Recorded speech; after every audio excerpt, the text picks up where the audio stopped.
turned off the heat. Boker Tov. Good morning, everyone. Welcome and to our next installment. Baruch Atah Adonai Eloheinu Melech HaOlam Asher Kitshanu b'mitzvotav v'tzivanu la'asok b'divrei Torah. And I suspect I share with all of you the horror at what's going on, at lives that are so disrupted. And perhaps, and Lauren, I've kept in mind, the sense that there's so many other tragedies going on in the world that are on a similar kind of level, maybe don't threaten world war quite so much, but regardless, we have to keep in mind. But I'd say that, what's going on in Ukraine right now and just the craziness of it all and not having learned the lessons, I so hope that the little piece that we're doing, this tiny little piece that we're doing here is putting the right spiritual, forces into the universe for whatever it's worth, amongst all those who study this kind of stuff and try to understand our relationship to the universe, given our own brief existence and our own mortality. So with that, I'm going to go into the screen share. And of course, we are looking at the death of Nadav and Avihu, and the fact that it's ambiguous, that we've had two opinions of two rabbis who felt that they were being punished, and for one for impudence, severe impudence, public impudence, and the other for having been drunk, for doing this in a drunken state. And there's a lot to think about either way for those particular things, because clearly the consequences are quite severe. All right. So let's see. This does not look correct. I thought I had marked it. Let me see. Oh, my heavens. This is tough. Give me a moment. Did I? Oh, forgive me. We are way off here. Let me see what we're doing here. Let's see. Oh, that's right. Let's see. There we go. It's better. Thank you. Sorry about that. I tried to anticipate. So we were, in fact, in the middle of actually quite a touching and beautiful, beautiful Rashi, where Moses is trying to console his brother for this incredible, losing one child. He loses two children in one day. Unbelievable. We can just try to imagine the sense of tragedy going on. So Rashi explains that basically Moses says to Aaron, they were actually martyred. They were actually paid a supreme sacrifice, that I thought you and I were going to be the ones chosen to do that. In other words, that it was an act of incredible nobility, incredible personal sacrifice. And here your two sons actually turned out to be worthier than you or me. So Aaron's reaction, Vayidom Aharon, Aaron was silent. He was silent. And again, in analyzing the significance of that, Rashi explains, quoting the Sifra for Vayikra Rabbah, Kibel schar al shtikatu. He received reward for his silence. Umaschar kibel. So what reward did he get? Shenit yachid imu hadabur. That in fact the divine speech aligned itself with him. Nit yachid from the word achad, one. In other words, that God only spoke to him. Shene'emra lo levado. Because in fact, Parsha Yayin, the paragraph or the chapter that deals with the fact that a priest is not permitted to enter and to serve having drunk wine, literally meaning in an intoxicated state. That particular halacha was given to him alone. So in other words, so what's the significance of that, right? We might want to sort of stand back a moment, and frankly, I'm sharing a process with you right now. So what was so fantastic about that? Why was that such a reward? How in that sense, was that a reward given all that had happened to him?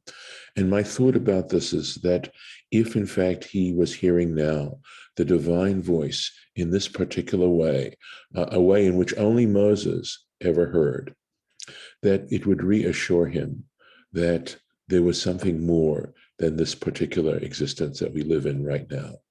And the truth is, there are all kinds of questions that we might want to ask ourselves about what appears to us to be needless suffering, the incredible cheapness with which lives are sometimes treated, whether we treat our own lives somewhat cheaply, or certainly in the case that we're experiencing now on an international kind of level, but in general, that life is treated so cheaply. And for him to know that while his sons had paid such a huge price, and while he still would be in an incredible stage of grief, because grief, I believe, is essentially that sense of loss, nevertheless, to know that within the sort of broad notion and idea of existence, that his sons were not lost. That in fact, how many of us who question even God's existence would be reassured in an incredible kind of way were we to receive this kind of gift. So that's at least an attempt to try to understand how the fact that he didn't complain, and by the way, not complaining, not having a negative attitude, is something that's a great service in itself. That is an act of worship, not to complain. And for Aaron, just to be silent, just to be silent. Okay, so let's just go back to the verse a second so we can get the context of the verse. Yeah, go ahead. It doesn't really address why that particular thing, out of all the things God could say, he's not saying to Aaron, don't worry, I'm here, this is God. He's saying, you and your son should not get intoxicated, so you should live. Yes. I mean, maybe it's comforting because maybe they had a tendency to want to drink, and he's warning them, but not other people, that if you drink, you may not live, whatever that means, whether it's living in the afterlife or living, now or whatever, but that's not my point. My point is, why talk about intoxication when God could have said anything in the world to comfort him? Right. So, Janet, I see your hand. Can I respond to Lauren first, if I may? Okay. Yes. So, first of all, the very act of God speaking to him was comforting. In other words, God saying, don't worry, et cetera, wouldn't have been the same as his doing this. The other piece is there was I believe it was the Bangles who had on their first LP had a song. It was a song about, the whole LP basically seemed to have the theme of frustrating love, okay? And there's a song which says, if he knew what she wanted, he'd be giving it to her. And the whole idea of God letting Aaron know something so that we don't just wander around making up decisions and not really knowing what to do. That when you take very seriously the issue of what is your role in the universe, what are the do's and don'ts about your life and its significance regarding the universe on this broad level, Aaron was given, in a sense, a secret. Right, that he understand this, and that part of, we really do see the Torah, which is divine instruction, right? The do's and don'ts, as being the greatest act of love that our Creator could give us. That we not wander somewhat aimlessly in this life, maybe making bad decisions, etc. So, your point obviously is really well taken, Lauren, but at the same time, I think in trying to understand or try to get a better understanding of why this would be so significant, I think that God would accomplish what you had said he should try to do, maybe in a more indirect way, but nevertheless, even accomplishing more. I'm not saying this is necessarily a totally satisfactory answer, but I think this is sort of the direction that I would understand it. So, just having this kind of background understanding. And if it's okay, I'm going to take Janet's point or question. Janet? Are you there? She is not. Oh, I know sometimes she has internet issues, so hopefully she'll be back. I hope she will be. I know that. Okay. Sorry, I missed that. Okay. So we're looking at Bekrovai, right? So remember, Moses says to Aaron, "This is what God spoke in saying, in those who draw near to me, I will be sanctified. And before the entire nation, I will be honored." And then, of course, Aaron just is silent, responding to that. So let's see. Bekrovai, those who draw near to me. And Rashi explains that the intention of that is to say, those bevichirai, those whom I choose, right? So to be a bechor, in that with a chet, right? In those who I choose. Uh, Let me know if Janet gets back. I don't have names in front of me right now, and I don't have pictures, obviously. She's back. Oh, great. Janet, do you have your question? Well, you kind of answered it, but to me, it's like this is a moment of silence between Hashem and Aaron is a very, very a statement on its own because we don't know. Yes. And I don't know what you said before with Lauren, but it seems to me that we can put in whatever we want. But at that point, was he a prophet? Was he just receiving reassurance? Was he just in shock? Stay tuned. We don't know. Right. So he would be a prophet. He was receiving prophecy. Yes. Incidentally, I think it's important for you to know, if I have not mentioned this before, and that is that, remember, the Israelites were condemned to wander. This is plan B. I mean, we know nothing about it right now. At this point, the Israelites are going to be marching right into the land of Canaan to conquer the land of Canaan. And the issue of the 40 years wandering was a punishment. Okay. There's a tradition based on what the Torah actually implies, is that while the Israelites were in that sort of state, that Moses received no prophecy. And the truth is that receiving prophecy is like you're inspired. You're absolutely inspired. And if you've ever had something that sort of even comes close to that, in having that sense of perception and focus and inspiration and stuff like that, you know how alive you feel at that particular moment. So, and this isn't to take away the point that you're making, Janet, is that we can only try to surmise and use the scholars of our tradition to try to get a better understanding of it. But in fact, he was receiving prophecy. Okay, if I can go on, I will. So it says so. Moses, in saying Bikrovai, the implication is that these are people that God has chosen to draw near to him. V'al panai kol ha'am echabed, or pnei kol ha'am, sorry, and in the presence of the entire people, I will become honored.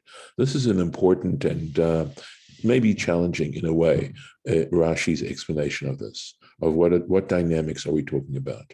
And it says, Keshe HaKadosh Baruch Hu oseh din batzadikim. When the Holy One, blessed be He, performs an act of judgment amongst the righteous.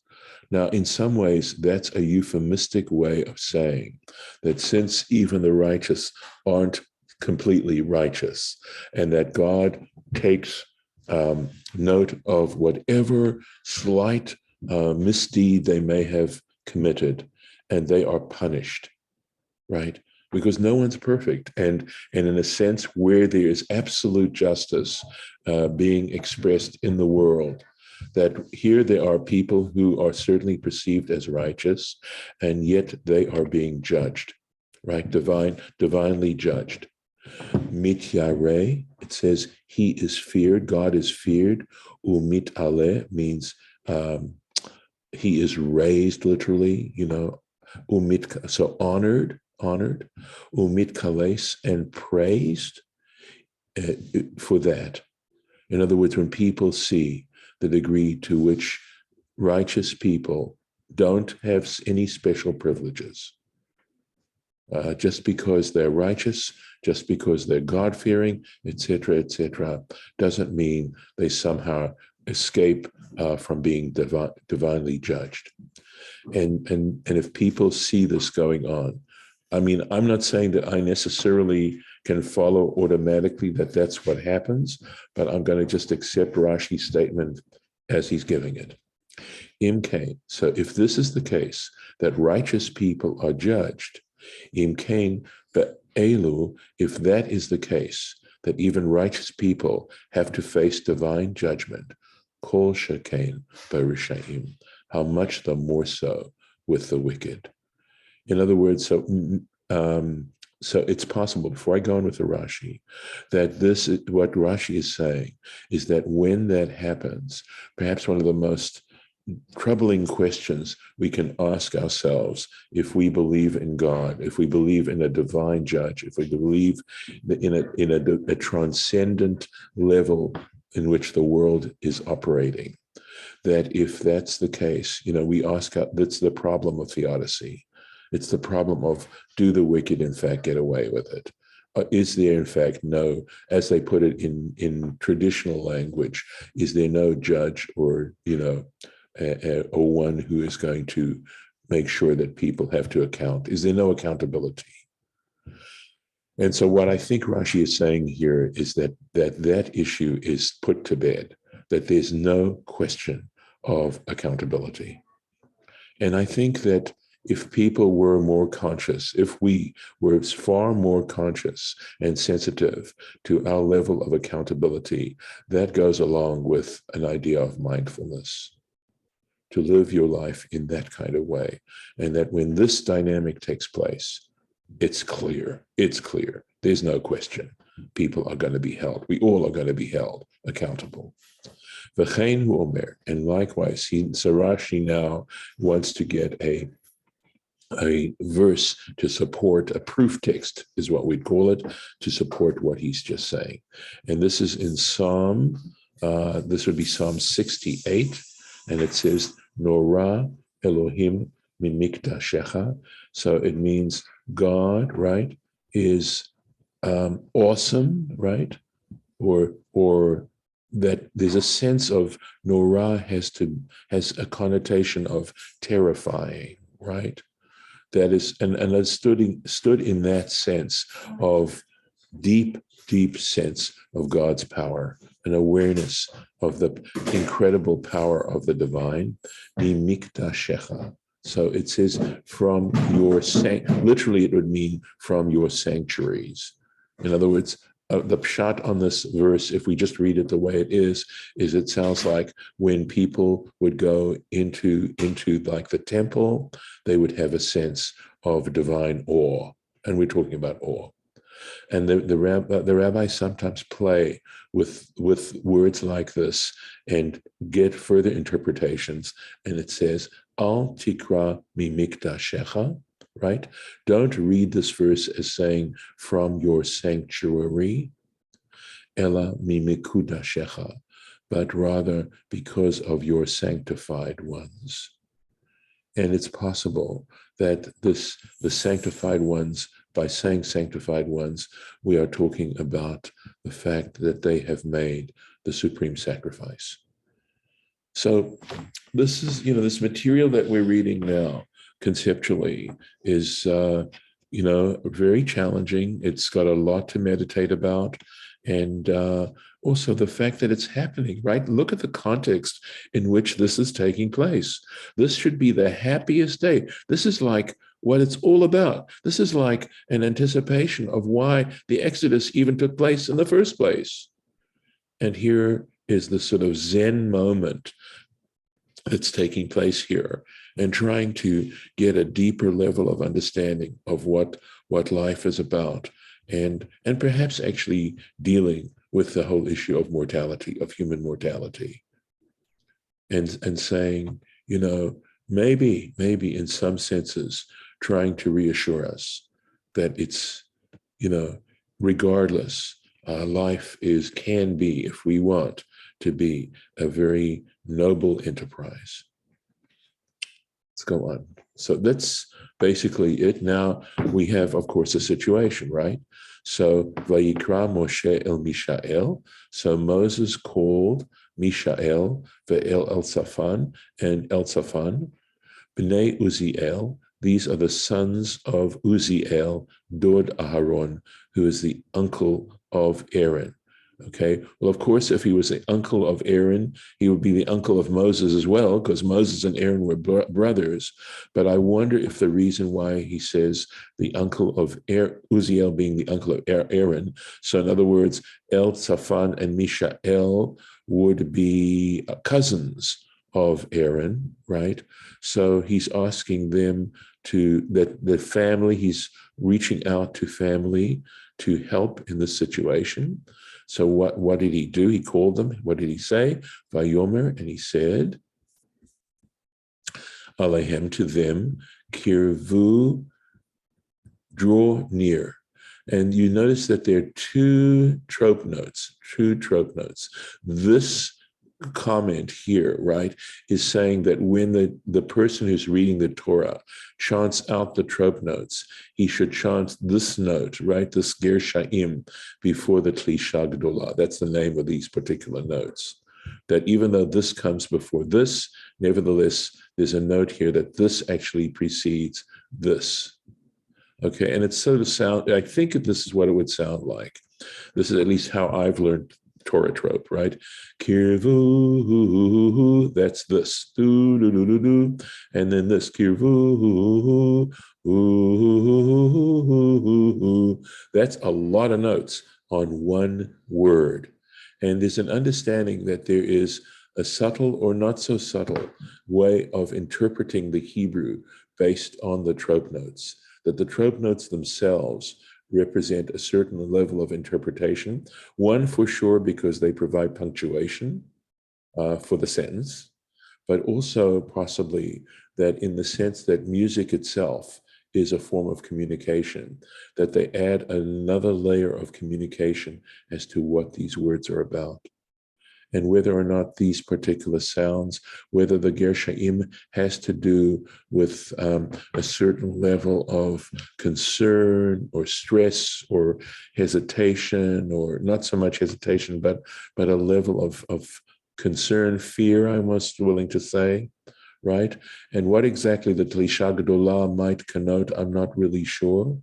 But that there's a sense here, at least that what I'm trying to infer is a sense of, saying, listen, I know this has to be really a scary, formidable thing that I'm asking you to do, but I'm also asking you to have a sense of compassion, etc. Yes, Janet.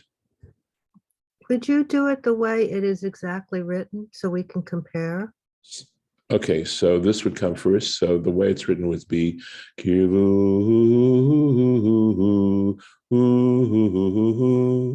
Okay, I don't think so. I think it would all go on the. I don't think it would be Kivu, because if I'm not mistaken, the Tlisha Gdolah isn't always written over the syllable. It's supposed to be sung on. Tlisha Gdolah is always on the last letter. I agree. That's the way I've always understood it too. I agree. So it's one of the ones that doesn't tell you which consonant to do it on. Correct. Syllable. Just like a pashta, right? Always goes on the last syllable, and sometimes they'll put another one to It show. always goes on the last. Yes, exactly. But modern printers, modern editions often add another right. exactly Right. on the syllable where it really should go. Correct. So whether it goes here, I can't, I don't know enough. This is my lack of knowledge here, whether this is divided into two syllables in the way that you'd say this on the kir and this on the vu, but anyway. So my interest is that it sounds totally different for the word. So that sound, like you said, adds to the word. Right. Yes. So in a sense, if my interpretation were correct, it would say, despite the fact that this is, a sort of scary thing to have to do, nevertheless, gird yourselves up and do it. That's what he's saying when he says draw near. And that's what the musical notes are trying to connote. Now, I'm only trying to give you a vague, I'd love to be 100% right about this and really giving you the real information, but I would tell you that I'm speculating. So just that there's a broad sense in which I'm sharing the point with you, but whether or not I'm actually right on the money is another question altogether. Let me keep going a little bit, right? Su et achechem, carry your brothers, me'et pnei hakodesh, from the presence of the sanctuary, el michutz lamachaneh, outside, to take them outside the camp. And we're going to stop here. I'm going to put the marking in this particular page because we have a Rashi here to take care of. So I can get this to work. Yep, good. So that's where we will start on Thursday. Thank you. I'm going to stop the share. And thank you all.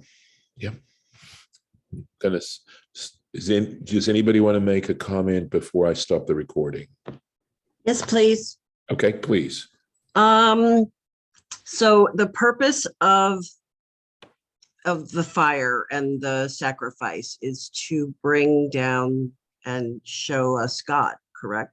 Correct. I mean, Yes. so that's what they did. They did that. Yes.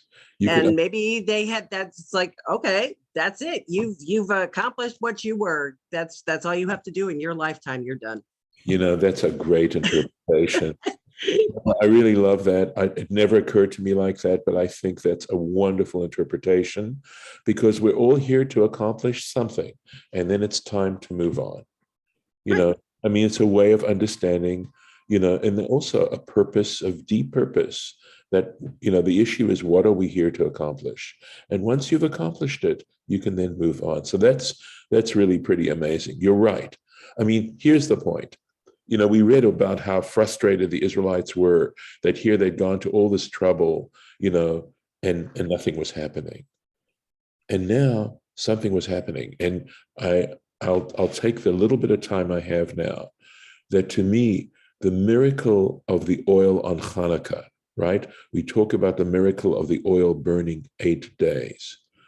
The miracle is that it pointed to the fact that what the Maccabees had done, because when they cleansed the temple, when they tried to get it working once again, the question in their mind would be, why did this happen in the first place? Is God going to accept our act of dedication? And when the oil burned for 8 days, what it was saying was, yes, your act of dedication has been accepted, and that God, in fact, that the divine presence was going to be back in the temple. That's the miracle.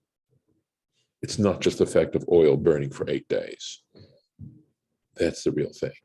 So yes, thank you for sharing that. I'm really glad you did that before. I don't know. That's just like out of the blue.